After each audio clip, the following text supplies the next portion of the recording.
Welcome back to Rain on Your Parade with J-L Cauvin. I'm J-L Cauvin, here as always with producer Mike. Hello, producer Mike. Hi, everybody. Hi, JL. How you doing? What's going on? Great. Not much. Not much is going on. Yeah, anything happened this weekend? When people are listening to this by Thursday morning, the Republican convention will almost be wrapped up. And today, Donald Trump made his presidential pick, and I called it with a video 3 hours beforehand. I took a risk and did my whole video based on... You got the exact guy? Yeah. You know, people come here for the comedy. They come here for the sharp political takes. They just don't come here to give me money. Yeah. That's all, Bill Maher. But I called that, and I still think there should be some sort of, I hope David Bowie's estate licenses Let's Dance, but then they just do a remake to Trump Vance. And I'm going to write the whole thing later tonight because I have no life. But Oh, boy. something else happened this weekend. Oh, yeah. What? Some guy in Pennsylvania took a few shots at my president, Donald J. Trump. What? What? Yeah, What do stop you the mean? press is breaking news. Let me tell you something. How everybody's going to remember where they were when they found out. I was doing legal work in my apartment and had turned off the TV and then left my phone in another room. So I was probably like 20 minutes behind the news. I'm usually pretty connected to social media. Yeah. And then I opened it up and I saw Jonathan Martin of Politico had retweeted something, and I was like, well, he doesn't usually retweet jokes unless it's me between the years of 2020 and 2022. So I was like, what's this? What's this like? It was more like, did Trump say something? Because you can't tell right away when you're looking at it. And then they were like you heard the cracks. And I said, oh, wow. Was that fireworks? Because I don't know gunfire. I'm a peaceful beta lib. And then I saw a comedian who I'll leave nameless because I'm not trying to get anybody canceled. But let me tell you something. He shared the same video and he said, I love this country. And then I said, oh, this is something.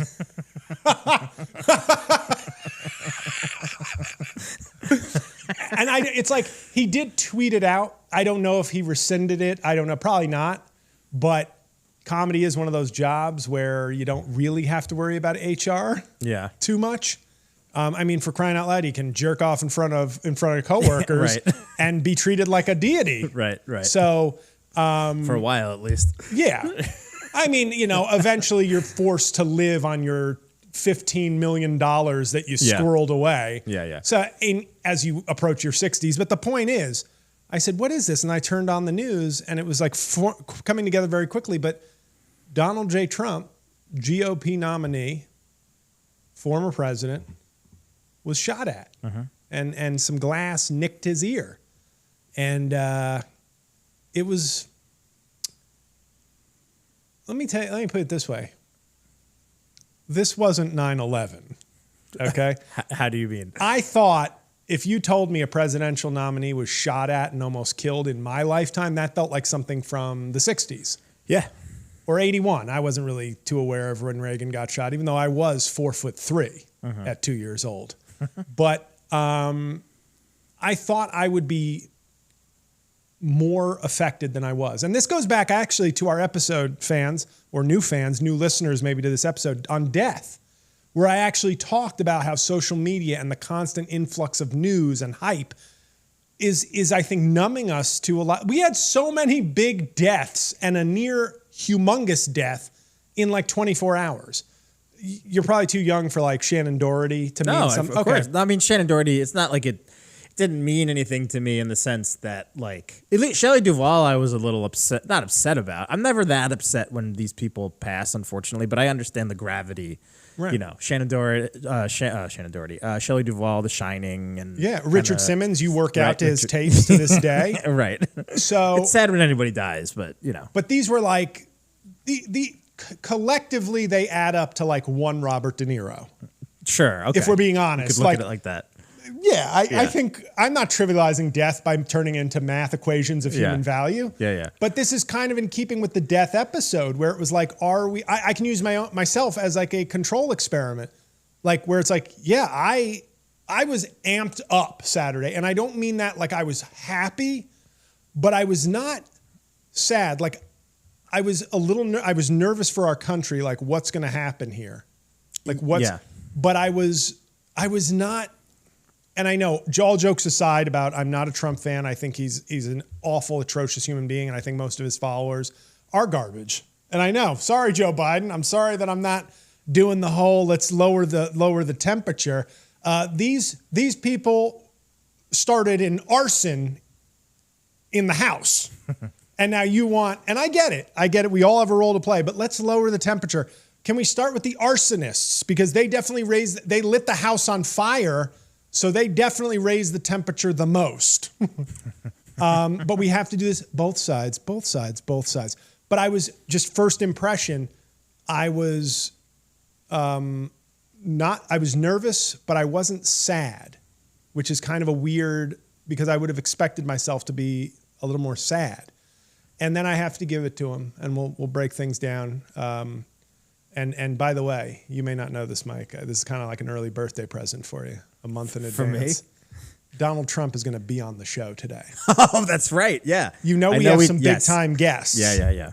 This is our biggest guest. Yeah. I don't know if he'll do any sit down interviews before we air this episode. Right. But pretty big exclusive for Slickback, not just for this show. I know, you're right. For Slickback Studios. We got him to come all the way out to Brooklyn into this, realm of warehouses. Private transfer. I mean, he's of course, he's flying private back to Milwaukee for the convention after this. But still.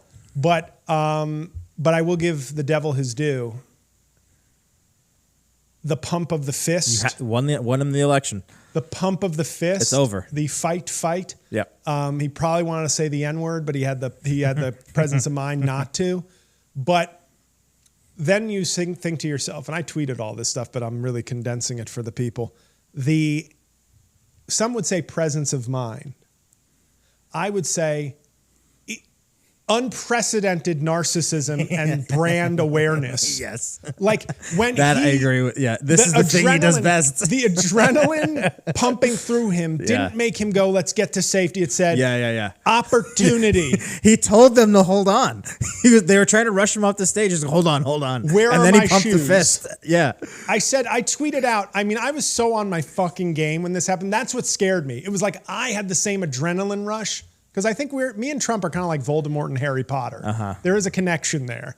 But when he said, where are my shoes? And he was bleeding from the ear, I said, I think that's a Dane Cook bit from 20 years ago. And it is. And I tweeted a 20-second segment where he talks about a guy getting hit by a car and then pretending to be okay. Yeah. And he goes, I'm fine. And no, you should sit down, bro. You're bleeding from the ears. Yeah, I bleed from the ears sometimes. It's I just empty the blood out of my head every 2 weeks. Has anybody seen my shoes? I kicked them off in a fit of joy. And I just framed that 20 seconds. I was like, Dane Cook called this. Yeah. Prophet. But those are my first thoughts. And I know you've said you have maybe some slightly different takes or you felt differently about what happened Saturday. Yeah, I do. In general, obviously, I think my first thought, once I sorted out my feelings, I think my first thought was, wow, like when we sort of document history, it really does come down to a lot of these sliding doors moments where it's like, if he's... And Ben Affleck getting divorced, by the way, speaking of sliding doors. What?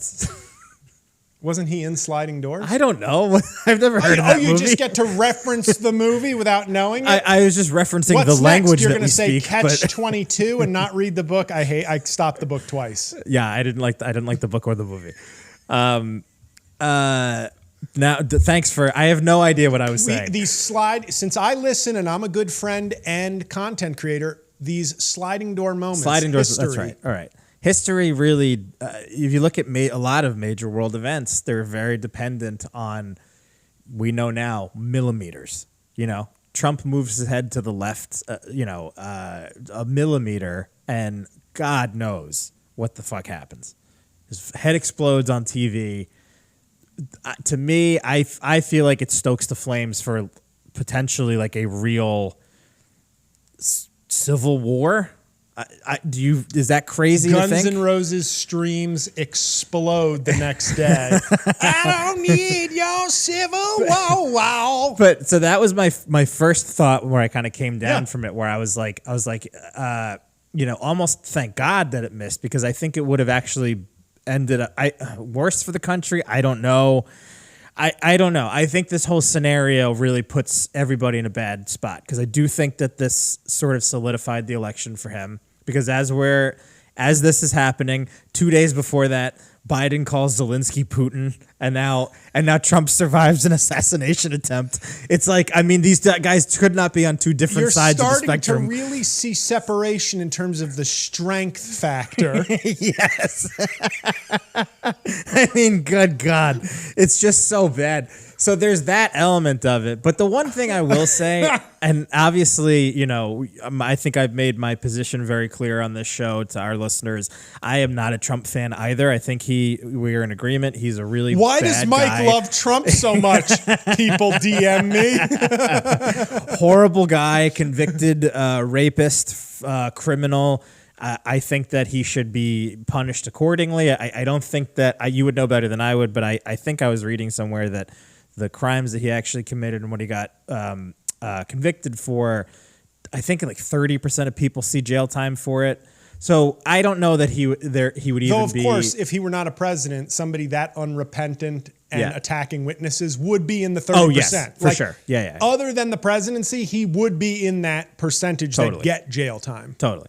But so I think he should be punished accordingly, obviously. But I do like the way he said, women who get abortions should be punished. It's only fair. I'm just using the man's own words. This is not to it's shake up the country at a tough time. It's complicated because I do think that he's incited violence for a lot of his public political career. So there's that. But I still. So what? He told supporters, if you beat up protesters, he'll pay your legal bills. I mean. What politician doesn't say that? Yeah, I mean, January 6th, you got to fight or you won't have a country. I get it. And I know. These are horrible things, but I don't think he should have been assassinated. And I think I was a bit grossed out by some of what I was seeing on the internet, because I do think that part of the thing that bummed me out about it was, whether it's right or not, I do think there's been a part of me over the past 9 or so years, as I've really gotten more and more liberal, that sort of feels like liberals in a way have a bit of a moral high ground. And I think it's not everybody, obviously, but a lot of people on my timelines. No, I'm just saying that I think there were a lot of people that were like making jokes that were like, just like 1 millimeter to the left. And it's like, blah, blah, blah. But like at the end of the day, man, he is a bad guy. I do think that he is. He should go to jail for his crimes. If that's what I think he should be punished accordingly for the bad things that he did. And I don't think he should be president of the country. I also don't think his head should be blown off. And I don't think people that are going to vote for Biden should be celebrating that it almost happened. And it made me feel like I was living in like Venezuela or some fucking country where this is normal in a way, because it just kind of feels like the political life that I've been a part of and I've seen. I mean, I was talking to a friend about it today. It's like since 2015, I feel like you can point to this last almost decade as just pure chaos across the board. And a lot of it's his fault. Though that's the funny thing is, every Trump supporter and now if I may make a couple points, this as if he showed up and by coincidence everything went to shit. No, I'm not saying that. I'm not saying you are. Yeah. But and then here's my impression. Did you ever see The Birdcage? Yeah, I love that movie. Great movie. Movies. Yeah. One of my favorite scenes in that movie, and that is an elite comedy. Uh-huh. But one of my favorite scenes, and one of the reasons why I think Gene Hackman is just like a first ballot Hall of Famer. Oh, so good. Is when he gets the call that the senator has died, and he goes, "She was a prostitute, underage, and black."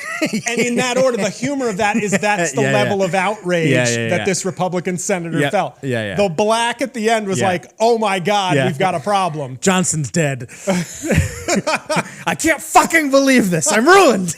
So you have that thing is how I feel like the GOP responded to the shooter. Yeah. In other words, the blood is on the hands of the Democrats was Right. the instant reaction. Yep. And then it was Which I don't agree with. no. And it may not be in any sense literal, metaphorical, tangential, like because here's how I imagine Mike Johnson, although he wouldn't be as animated as Gene Hackman. Mm-hmm.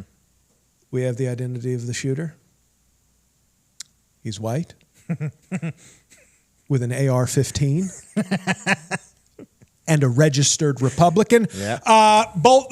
Plan B, tamp down the rhetoric on both sides. Can we go with that messaging instead of destroy the Democrats in the fiery hell flames of perdition? Yep. We'll go with tamp down the rhetoric on both sides. Yep. I agree with Okay. that. Yep. I think that's exactly how that fucking played. I got to say, too, I was watching. So I They were ready. They were ready to be like our almost martyred, but now God, Yes. Donald Trump. Right. Democrats did this. Are you going to trust the country? We told you they were vile criminals and hated our country and hated this man to dangerous levels because they love saying things like, no, this is the first president who's ever been indicted. It's like, well, he's the biggest piece of shit that's ever been elected. Right. They never tell, it would be like if I shot you right now and Yeah. the cops arrested me, I'd be like, I'm the first person in my family to be arrested. Yeah. Doesn't that strike anybody as strange? That's the Republicans' like backward logic on all this. So I was watching the Braves Padres game got preempted on Fox. Oh no! And I was which is what I was trying to watch on Even TV. bikes passed baseball in 1 week. By the way, I was trying to watch the Braves Padres on Saturday. I was like kicking around, and they preempted it obviously with wall to wall Fox News coverage. Hannity and then whoever they like could streamed rotate Fox News onto the main Fox. Yes, on a regular Fox. So I was just like, it was what was happening. I was kind of trying to just follow along what was going on. I was like, fuck it, why don't I'll watch some Fox News for a minute. Let me see what their side of this is. And I took away one quote that I sent to one of my group chats. And I was stunned when I saw this, but it does kind of like let you into the insight of what the Republicans and his supporters, I guess, are thinking after this. I'm going to give you the quote. You're not going to guess. I'll just tell. Oh, I'll guess. Quote. I'll guess. It was like watching a warrior president, unquote. It's a woman. You're not going to get it. Well, it's not Kat Timpf, obviously. No. It's a regular on Fox? Yes. I think she's on the 5. Not Kennedy. No. Okay, tell me. It was Dana Perino. Oh, I wouldn't have known. And I was just sitting there watching it, and I was just like, oh my God, like this is how these people are. This is why.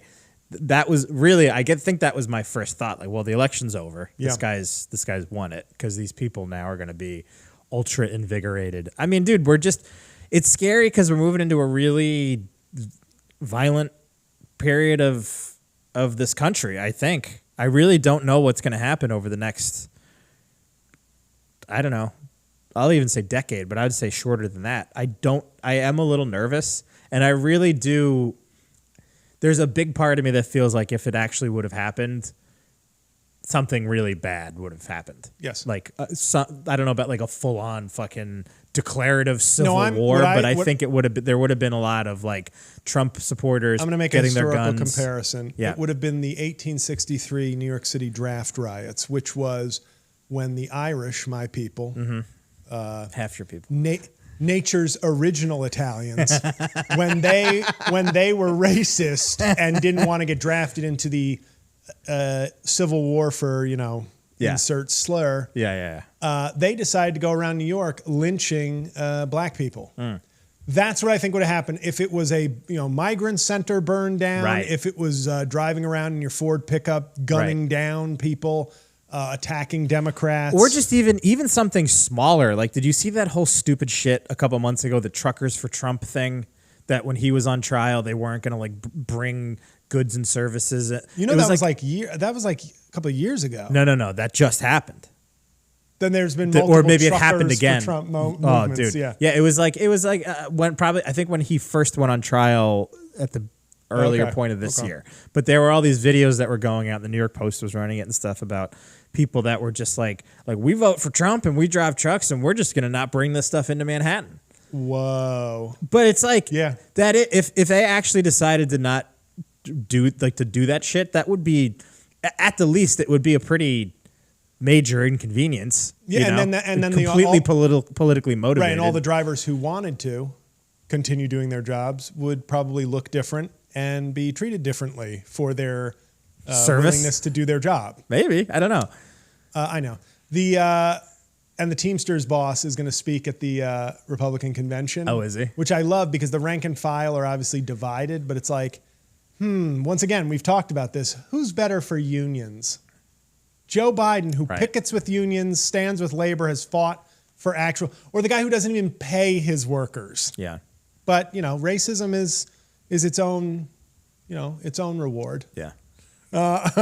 So I'm watching Saturday and I'm like fired up. So of course I made a video a half hour after it occurred, once I knew he was safe. Okay, that's where I draw the line for my conscience for this guy. I wasn't going to go all the way if he was deceased. Yeah. But I smeared some ketchup on my face and did a nice video that did very well for me. So thank you everybody who watched it. And I like the people who will then say, look at this piece of shit. The left, so tolerant. And I go, and some guy said, what happened to when they go low, we go high? I go, do I fucking look like Michelle Obama? Fuck this dude. Sorry for the vibe. But that, glad he didn't, it sounds too callous to say this and too inappropriate.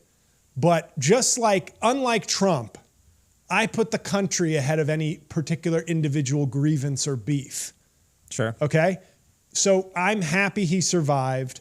I'm sad for the person who died. Me too. I'm very sad. And that was when I kind of paused, I did a 12-hour moratorium on videos. Okay? Okay. When I learned. But I felt bad for him. He was died shielding his family or something. It's horrible. Yeah, dude. But it's very hard for me to be like, and when politicians say, I'm glad Trump is okay. I'm like, yeah, I'm glad for the country. I hope he finds some salvation and some spiritual forgiveness someday before he meets his maker. But beyond that, he's garbage. He sucks. He's the worst. When people are like, dude, your jokes, this is so classless. He defamed a woman he raped. I know, but I do think, although I agree in sentiment, I guess. I'm just saying as far as jokes. Oh, sure. I don't really feel I feel bad. Like I said, I feel bad for the person who died. Of course. No, that's but nobody's that's making horrible. fun of them. Right. And to me, it's as soon as Trump said, get me my shoes, I was like, okay, we're all good. We're all good to make jokes. He's branding. Right. He's doing branding. So right.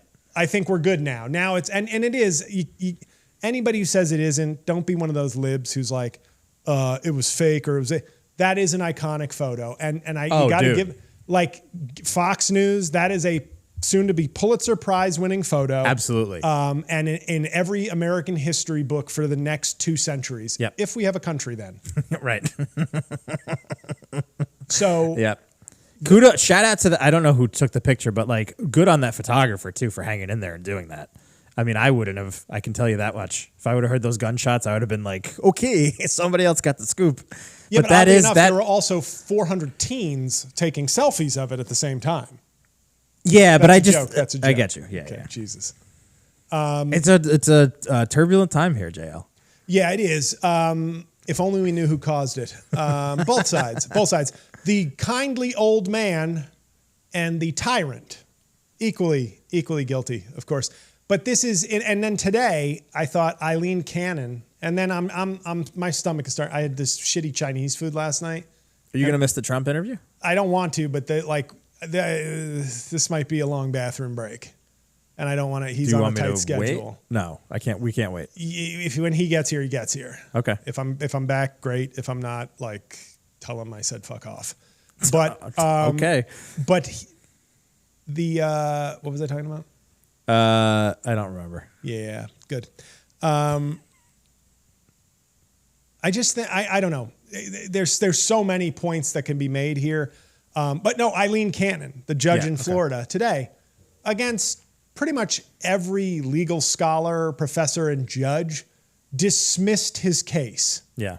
And they say it's going to be probably one on appeal, almost certainly one on appeal for the government. This is the Files case? Yeah, the most ironclad case. This is a Trump appointee who was like light on experience, should not have taken this case, but she's done her job. Yeah. She has done her job. And to me, it was a perfect like palate cleanser. Like I had for lunch, I had Sympathy over Attempted Assassination. If I could have this piece of shit judge sorbet to cleanse my palate before the meal of, oh yes, Trump still is a scumbag and a danger to this country. Perfect. Okay, let's move on. But that's what she did. Yeah. She like reminded right away. She was like, would now be a good time to do something totally fucking corrupt and shady? Because I can get away with it now. They still feel bad for Trump, right? Like she can almost fly under the radar. Well, of course it did because, you know, as we discussed the Supreme Court, I'm now discussing a district judge. Right. So, of course, it's sort of under the radar. But, you know, Donald Trump, he's in Wisconsin. It's going to be Trump Vance. I fear for our country, but I also stick to my guns. Sorry for saying that. But it's I think we're already done. I do too. When I see somebody like Trump controlling half the country, at least half the country that votes, you know, and then a third of the country that could vote doesn't see any purpose or reason to vote. It's like the third of us that vote for the good guy and for the preservation of democracy and the future in terms of climate change and gun control and health care, that the third that vote, it's a losing battle. Yeah. And to see Trump rise from the ashes like a rapist phoenix, to be like the guy again, after all he's done personally and politically. Yeah. It's kind of a sign, like I would compare this, and then speaking of illness, then I got to get out of here. I would compare it to somebody that it's like the country has stage 4 cancer. Yeah. It's all about how we want to go. Keep pumping me full of drugs, keep fighting, or do you just send me to hospice? Like our democracy and hospice coming from Simon & Schuster next year from author J-L Cauvin. But I get like, okay, enjoy your break. I'm going to go. I'll let him know you said all that. You better. But yeah, guys, I guess you'll get Donald Trump's firsthand account.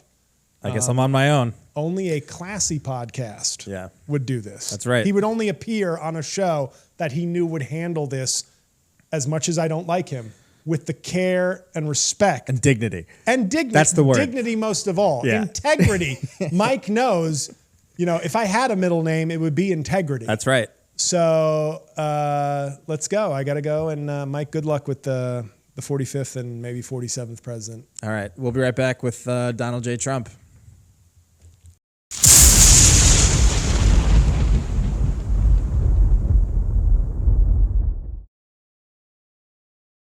And we're back on Rain on Your Parade.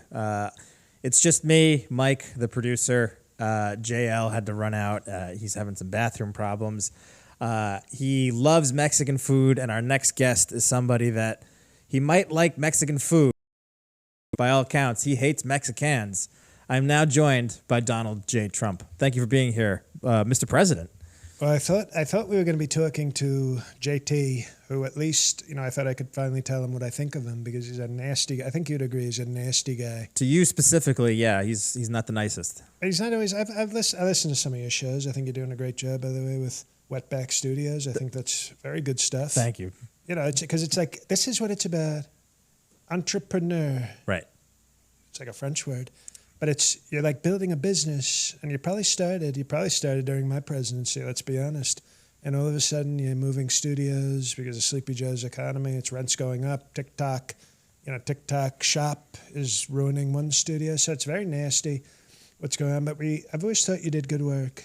Thank you, Mr. President. You know, I always wanted to be a guest on guys we fucked. Well, nobody ever reached out. We would have booked you. We know you have a very active sex life. Extremely active, even now. Don't tell melatonin, but but the point is, I thought JT was going to be here because I think he's a nasty guy, and you know we don't run. Unlike Sleepy Joe, you know, he runs from runs from an interview. I don't even run from bullets, as you saw. I did. I don't even run from bullets. I stand there. It's almost like Neo in the Matrix, except like it was like Iron Man. It was like it bounced off me practically. But no, we're happy to be here. Obviously, I have to fly back to Wisconsin for our great convention of Patriot. And we're going to talk love. We're going to talk love this At the week. convention? Well, because, we have to... Sleepy Joe, he said some nice things yesterday, and we have to bring the country together. And if you don't, obviously, and if you choose not to come together, we'll destroy you. Of course. So that's the American way. That's the Trump American way. That's we're rebranding it. It's now the Trump American way. Right. But, we'll. Okay, you got like 10 minutes left. Okay. With the president. Well, let me get started. I wanted to ask you a few questions. Obviously, there's so many things that I could ask you about policy-wise, and the election's coming up. There's so many things that we could talk about, but I mean, I just, from a broadcaster's perspective and with our audience, I think everybody just wants to know about that experience from Saturday with, a bullet whizzing right by your head, several bullets whizzing by your head. I mean, can you take me through what was going through your mind and just how you had the wherewithal to hit the just walk me through that whole thing. So I'm up there delivering another great speech, full house in Pennsylvania, a very important state, by the way. Yeah. Big battleground. Yep. Became a real battleground, to be honest. Yeah. But we're standing up there, and I'm talking to our great people, great patriots, everybody, having a nice time. It was hot, but everybody was happy. That's the part the fake news doesn't show you. It's sort of like a celebration of our country. But they have, it's angry. Everything, January 6th, no, it was peaceful and happy. And I was pointing to a chart talking about immigrants and how they're ruining our country. Of course. And then all of a sudden, I reached up and I just caught something in my hand. And I looked, and it was a bullet. You caught the bullet? I just caught the bullet. I didn't even know I could do this. I just, because it was like, I guess I'm so fast. I didn't realize how fast I was. It was like something was whizzing by. I was like, is that a fly? And I caught the bullet. And then another one, another person would have blown their whole ear off, but it just nicked my ear. Right. Another bullet. And I said, what the blood? And then I got down. I was fast. You saw that. I was faster than Secret Service. Yeah. And we're going to have to talk about Secret Service at some point because the secret's out. You suck. Absolutely atrocious. No. And this is, I've always appreciated, I've joked with our Secret Service people. They've always said, oh, we didn't like Obama. We didn't like guarding the black and all these, so they're good guys. But. Because they were making fun of Obama? Yeah, they didn't like, I'm saying they were good guys because they were like, we didn't like guarding the black guy. Just locker room talk. Right. NASCAR. Just the guys. 1950s NASCAR locker room talk. That's all it was. Okay. And so but they did a horrible job and they didn't plan. And I sort of saved myself. It's sort of, you say they like jumped around me and it was like, it's okay, everybody. I already caught the bullet. Right. So. But there were multiple bullets. There was a lot of shots. No, of course I didn't. I wasn't gonna just. You can't catch them all, I guess. Of course, right. but I caught one, which is I think a lot more than you've ever caught. And then they said we got him. We got the shooter who was, they're reporting all sorts of things, but he was probably Antifa. And do you think that he says that he was a Republican, registered? What better way to infiltrate than to pretend to be a Republican? Have an AR-15, be an ugly white person. You're practically the mascot of a Trump rally. Yeah. So very easy to infiltrate. And they probably recruited him. They probably Antifa or, the pride flag or whoever recruited him. Yeah. They probably recruited him, and it's a disgrace. But they said they got him, and I stood up. And they were like, we have to get you out of here, sir. And I said, when we were down there, when we were crouched down, and I was looking at the blood coming out of my ear, and I was showing all the Secret Service people, like, look what I caught. I then thought to myself, I was like, wait a second. And then they said, we got him. And I said, okay, I'm safe. And then, as you know, as an entrepreneur, you can't turn off the business sense. That's true, yeah. And I sort of went into full business mode at that moment, and I said, wait a second. And I looked up, and I saw a beautiful flag, because I usually have 950 flags behind me on stage, so I knew there'd be a flag close. Yep. And when I said, there's the flag, and then Mike Pence screamed out, here I am, and I said, no, Mike, flag. And then I stood up, And I said, fight. And I said, fight. And I saw the people taking the photos, and the iconic. They're calling it iconic. Yeah. They're calling it iconic. I think it is iconic, yeah. It's. You think Sleepy Joe could do that? I don't think so. I definitely don't think he could caught a bullet. This is breaking news on Rain on Your Parade. I don't think that anybody knew that you caught the bullet. Well, it would have been nice if JT was here, because You could rub it in his face. You think he took all that big liberal shit in front of me if he knew I was catching bullets? He was saying some wild stuff about you before we started recording, before you came in. This is what This is what I try to tell people. This is why I'm coming on this show. Yeah. I don't run. I stand and I catch bullets. Right. The left is full of nasty people like JC. Yeah. Okay? And not me. I want love. You have to be tough. You're a president. You have to be tough. In business, you have to be tough. There's no peace and love in business or in presidenting. But we want to keep people together, healthy, safe, together, unified. Yeah. No, I get it. It's called unity. Yeah. You know, And famously, you like to love women whether they want it or not. It's called passion, Mike. It's called passion. And from what I hear, you used to do strong with the ladies, and you seem to have lost a step, and that's unfortunate. Maybe it's hanging around with J-L all the time. He's giving off big, angry, liberal energy. But I got up from below the booth, and I said, fight. And they were trying to hold me back, and I pumped my fist. And I almost wanted to do the YMCA dance, because I went like this. And I was like, wait, can I get the other one going? Yeah. Imagine that. Imagine if they had let me stay. And I said, put on YMCA.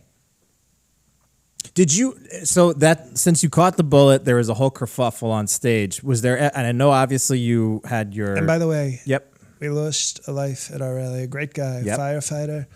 That's a first responder, by the way. Yeah, hero. Protecting his family. Yep. And they not everybody can catch bullets. Right. Okay? And that's why I'm there. Because they know I'm the strongest, and I'll protect, and I'll love, and I'll take care of our country. But not everybody's as strong as me. And we're very sad about that. We have to say that. Yeah. All right, so back to my original question. Do you, in all that madness, after you got up, you took your picture, was there any part of you that wanted to stay and finish the speech? Or did you know you had to get off the stage because of Secret Service rushing you off? Or Secret Service, when you got 6 people, like 2 women, I think I had a lot of women on my, that's for another day. Yeah. When it's not Victoria's Secret Service, okay? Yep. But we had a lot of, they were rushing me off, and I think they were embarrassed that they almost lost a president. And I would have stayed. And we would have partied, and we would have, just celebrated life. Yeah.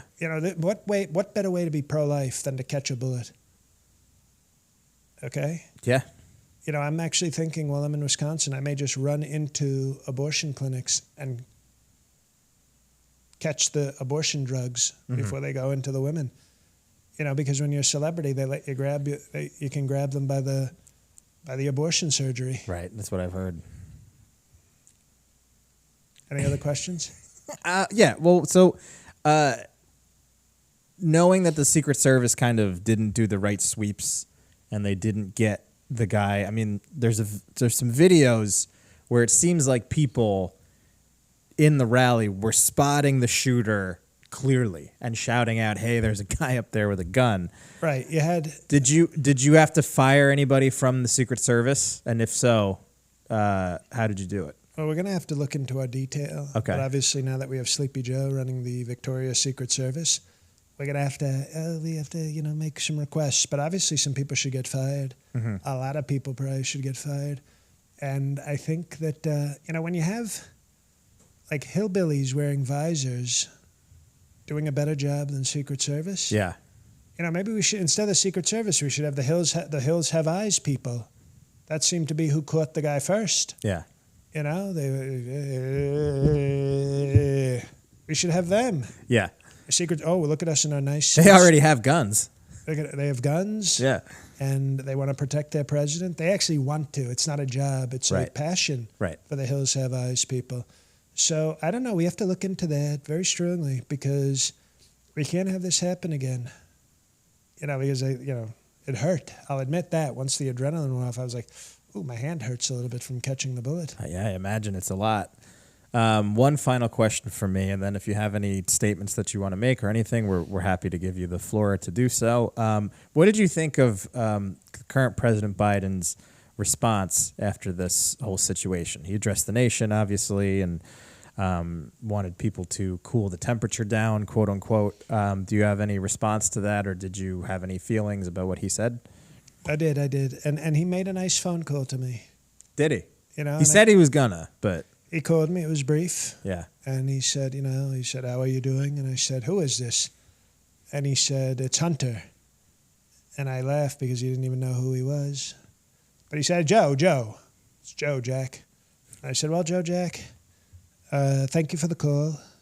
And we're going to beat your ass in November. But thank you for the call. So I was very respectful. And I think the speech he gave was very good. It was very necessary because the left for too long has been saying such nasty things. They've been calling me a felon. Mm-hmm. They've been calling That's true, though. They've been calling me a threat to democracy simply because I said maybe we need to get rid of the Constitution. They've been calling me a rapist. Can you believe that? Well, they've been calling me just because it's been found in a court of law. Yeah. Well, a civil court, by the way, not a criminal court, only civil. It's still a court. Okay. No, but it's not. Do I look like I'm in jail for it? And great point. So they've been calling me all these nasty things. They call me fat. They call me that I did bankrupt. They said I've been bankrupt. They say that I'm nasty and racist. And they have to stop. They have to stop. And if they stop that, we will tone down our QAnon people who say that they are eating the blood of babies. Maybe they're just using it as seasoning. Yeah, maybe they're not. So like we're stepping back as well. It's called taking a step back. Yep. So if they meet us halfway, then we will say, maybe we went too far when we said you hated America and we're having, child sex parties. Maybe we went too far. You see that? You see how I'm already showing different tone? It's growth. It's called growth. Yeah. And unlike this Sleepy Joe economy, which keeps going into the gutter, it's very sad, and I feel bad for you as a strong business owner that you have to work in this horrible economy. But we're coming back. We're coming back. So I want to say something to the listeners of Please. JR's podcast. I know he's probably still in the bath. He's probably crying in the bathroom like, I can't meet Trump. I can't talk to Trump. He's too tough. He is a soft guy. I got to tell you, so he's not here, so I can say that to you. That he's kind of soft. He used to be built. He could have even been a. But even when he was guy. built, he was he was kind of like a feeble-minded guy. He could probably be my Secret Service because he's taller. Yeah, he might be taller than but me. he will run. He's probably he's just like the guy that probably missed the assignment on the Secret Service because he's not. He's really big. And he does talk a big game. Like I work with him, so I know, But sometimes every now and then, I'm kind of like, dude, come on, like you can't back this up. It's almost like liberals are pussies. Yeah, right. And he's just a giant pussy. Right. Yeah. Like, listen, it's hard to argue with you here. Like maybe they'd like him in the Kardashian family. Right. This is our biggest place to place black athlete penis, JT. Right. Total pussy, total dick magnet because you can fit a bunch of them in there because he's a giant pussy. Right. Well, the point is we have to talk nicely about Democrats and bring the country together.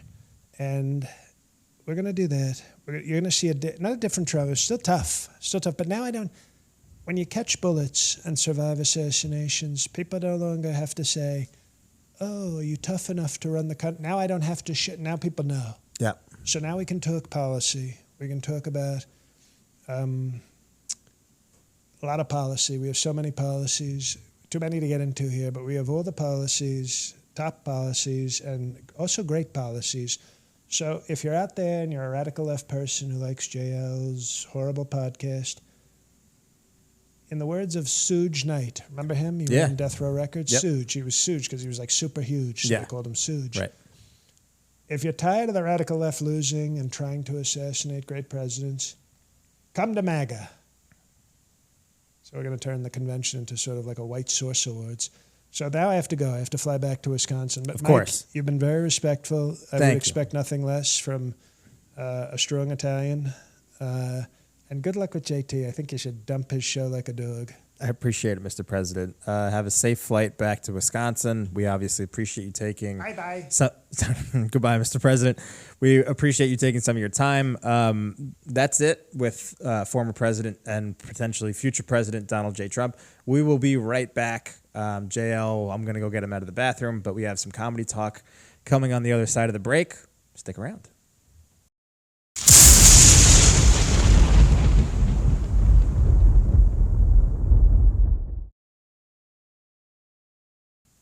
And we're back. And what the fuck, Mike? You couldn't hold him off? What do you mean, what the fuck? You missed the interview. It was like I told you, I ate Chinese Change your food. diet. Yeah, but you can't always, like, Laura's tired of me getting the same thing. So she's like, let's get Chinese. And it was, that rubbery beef and broccoli that's where it's not like a nice, well done And beef. this caused stomach problems. So how was it with the piece of shit? Surprisingly good. I mean, he did make me feel kind of good.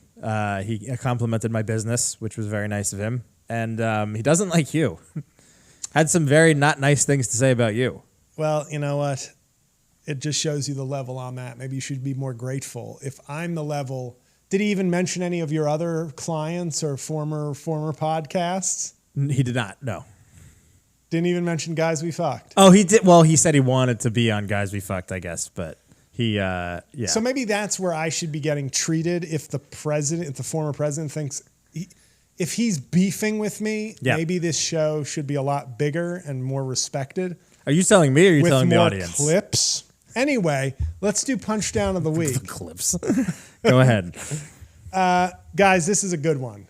This is a really good one, and it's timely also. I wrote on X/Twitter, I just hope Biden doesn't say there were good people on both sides of yesterday's death. That would disqualify him for the presidency in my mind. You get that, right? Yeah. Right. An allusion to Charlottesville. Somebody responds, a follower, because 45 would say that if the shoe were on the other foot. And I didn't respond. I showed growth. Speaking of growth, I think I heard from the bathroom you were saying that Trump was showing growth. Yes. Well, he said that and I backed, yeah. But I was going to respond, he did 7 years ago, sir. But I didn't. I just let it be. But that's one of those things where it's like, but that, do you think I came up with that language by accident? Mm-hmm. Both on both sides, very fine people on both sides. You think I just pulled that out of my ass? But I'm just learning. I did I almost made the other punch down, a double punch down of the week because I said we need to tamp down the rhetoric on both sides. And then I said, we have to stop calling Trump a felon. And then I listed like the 12 heinous things Republicans constantly do. And the amount of Democrats in my mentions going, fuck that, dude. And I'm going, I couldn't have made the sarcasm any thicker. Like the sarcasm was so overwhelming, but that's the world we live in now. Comedy is becoming a lost sense. It's as if we're losing touch or taste. Like the ability to decipher and understand a joke is going bye-bye. Mm-hmm. So it's a fun time to be a comedian. That's all I'll say. I bet. So one other thing before we discuss the special that I watched this week, which I did like. So stay tuned, everybody, for good news. Something to give you some joy in these trying times. Other than my content, of course, which Half Blackface on Amazon Prime. You can watch it anytime for free if you have Amazon Prime. And you should if you're a fan of mine. In fact, if you don't, you're not really a fan of mine. So the guns. That's the other thing I wanted to talk about very briefly from our discussion, which is I think, all jokes aside about the birdcage illusion, once they realized, because the worst case scenario for this country is not that this guy is some trans Antifa warrior who's gone off the deep end and is like ride or die left wing. Because then you can go, see, we have a cause. It's the ideology, it's the talk. Mm-hmm.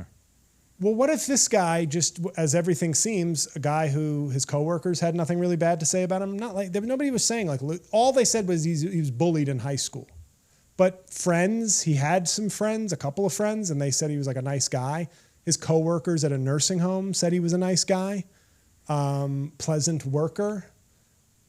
That's the scary thing, is if he's just some random kid with no indicia of threat, then maybe, and here's the thing the Republicans definitely don't want to talk about, maybe it's the guns. Yeah, well, yeah. I mean, that is kind of the funny thing about this whole thing, right? To me, if there is something funny, how hard was it for this kid to get a gun and just go to a rooftop? And it seems a little too, I'm not a conspiracy person. I don't think this was a staged thing, but in a lot of ways, it does almost seem too easy that a puny kid could get a big ass gun on a rooftop that close to Trump and, just start shooting. Yeah. So, of course, the Republicans, if they couldn't do anything after, Trump is the only thing left after 20 first graders at Sandy Hook or 17 children, I believe, at Uvalde. Yep. If the little Parkland, kids, they were high school. Come on. We can deal. Nobody likes high schoolers. Right. But everybody loves first graders. Of course. Right. But if we couldn't do anything, and I remember somebody accusing on my Twitter, accusing Obama of crocodile tears after Sandy Hook. And I was like, maybe we could go back to that moment 12 years ago.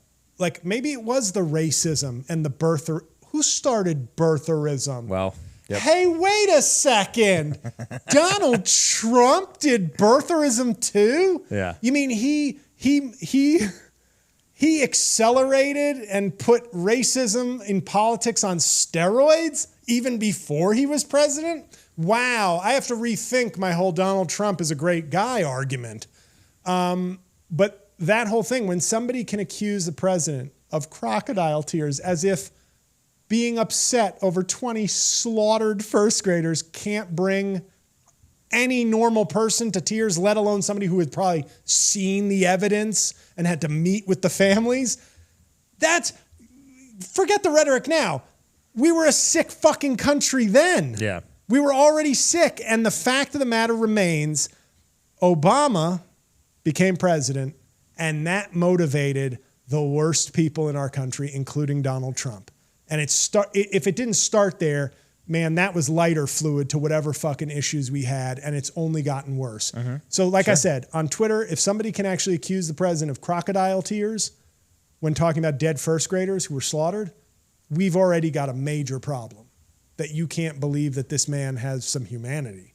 And he seems pretty nice. That's the thing. I even think Trump has some humanity, and he seems like a garbage person. Mm-hmm. But anyway, guns. Guns might be an issue here. Especially if you can't point to anything else. But we're never going to do, if Trump getting shot doesn't do anything, even some law, like if you're the law-abiding gun owner, like the dad, and you don't lock up your firearm and it's used in a crime, you get charged with the crime, right? Like felony murder. Like if I drive the getaway car and then the guy I robbed the bank with starts shooting people on the street, I can be tried for murder, even though I'm like, what the fuck just happened? Yeah. So why can't now, but they won't do that because guns are sacred. Guns greater than life. So that's where we're at. So if first graders and Trump can't get us better gun laws, it's over. Right. Just like America. Anyway, guys, time for the final part of Comedy Talk, and that's Sam Morril. Amazon Prime. I get so jealous when I see these comics just like, yeah, I got 2 on Netflix, 1 on Comedy Central, 1 on Amazon. I have 1 on Amazon, by the way, so when you check out Sam Morril's, you might as well just bookmark Half Blackface as well, don't you think, Mike? Yeah. Well, Mike, we're only at 45 reviews. I don't get it. But Sam Morril, and what was the name of it? It's called You've Changed. You've Changed. I haven't changed. I forget the special name every week. Yeah. You've Changed on Amazon Prime. Sam Morril, the moment I knew he was going to be big, I went down for my second time to the Asheville Comedy Festival. I want to say this was 2010 or 2009. I had been the year before, did really well. So I said, hell yeah, I'm going back to Asheville. It was a fun time. So I got in a car with Nick Cobb, a comedian friend of mine, Sam Morril, who I either was just meeting for the first time then or had barely known. He was still at sort of his open mic getting into the scene stage. and somebody else in the car, and I apologize who that is. But we got to Asheville. We drove all the way from New York to Asheville, and I had a very mediocre set. I was so disappointed because I was trying, not new stuff, but it was like the year before was like my generic TV set, and it went very well. Now I was trying to move beyond that and do some other things, and it just didn't have, I didn't have a great set. And Sam went up like later that evening and destroyed. And I was like, he's real good. And he is.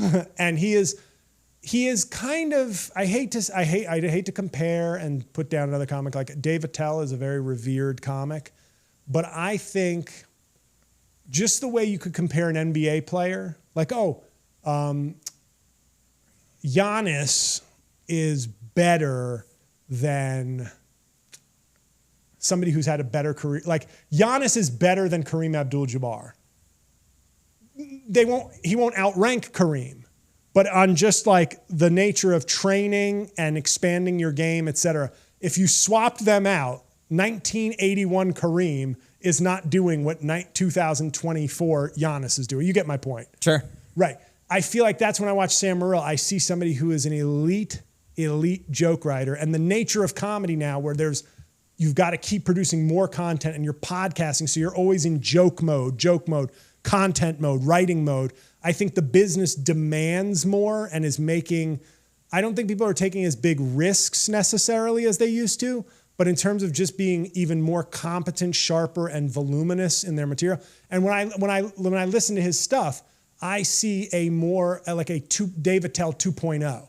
Not saying he outranks Attell in the hierarchy of comedy greats, but if you like Dave Attell, if you like those sharp joke writers, Morril's really good. And I really liked this one. I've criticized some of the big wigs of like kind of my generation, a little bit younger. You know, we all know the Mark Normans, et cetera, who are great, but I keep kind of looking for like, but where's the risk taking? Where's the pivot to like the Carlin sort of pivot? Like when you occupy that high level. That's what I did, sorry to bring it up again, with Half Blackface. I felt I owed it to myself to do something very different. More to entertain myself, but more to also say, hey, I took some risks. And Morril, I don't know that he's taking risks. It feels like a good Sam Morril special, but this one was really funny.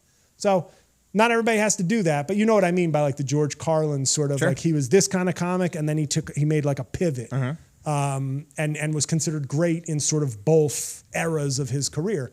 So I'd be interested in seeing some of these guys start to go in a different direction. The money and the opportunities are so great. There's no real need to from a business standpoint, but there are some really, Sam is one of the most talented guys I think out there in stand-up, and you will love the special, but as a fan of the art, I wouldn't mind seeing like, what's the evolution of these guys when they hit their 40s? Do they make a pivot, do something other than just like, I'm a dad now, you know, like a real deep pivot? Maybe not. Who needs to? You don't have to, but you know, Jim Gaffigan made a big change, I thought, in his most recent special at like 57 years old. And that was like incredible to see. So there's some comedy talk. Mike hates it. I love it. I thank you for listening. Mike, please tell the people what they should do to support the show. If you are a listener of the show, please head over to YouTube and watch the show. You can leave a comment in the comments section. That helps us with the algorithm. You guys have gotten really good at doing that, so obviously we need to just keep reaching out to more and more people and train them to do it. You guys who do it already, thank you. Keep it up. We love seeing these comments. We love talking to you guys in the comments section about things that we're doing on the show. So like I said, keep going. And if you're watching on YouTube, if you're coming from JL's YouTube, go over to Apple Podcasts or Spotify or wherever you listen to podcasts and leave us a review. That always helps. And obviously just, take us with you on the road. If you're about to take the train, about to get in your car, listening to the show is also a fantastic option. Back to you, JL. Thank you, Mike. Yes, everybody, please. And I've got a lot of shows coming up. I'm in Philly, St. Paul, Rutherford, New Jersey, New York City, Chicago, Hartford. And so the calendar's filling up for the August through November phase. So please go to jlcomedy.com. Links to everything, including Mike, Half Blackface. Of course. And all my stuff, the blog, the links to the videos, the link to this podcast. And if you liked the Trump content, you got to be listening to Making Podcasts Great Again, my other podcast. So I thank you guys for listening. Hope you enjoyed this. Please tell a friend, share it. If you like the comedy or the commentary, get a friend to listen. And I will see you next Thursday.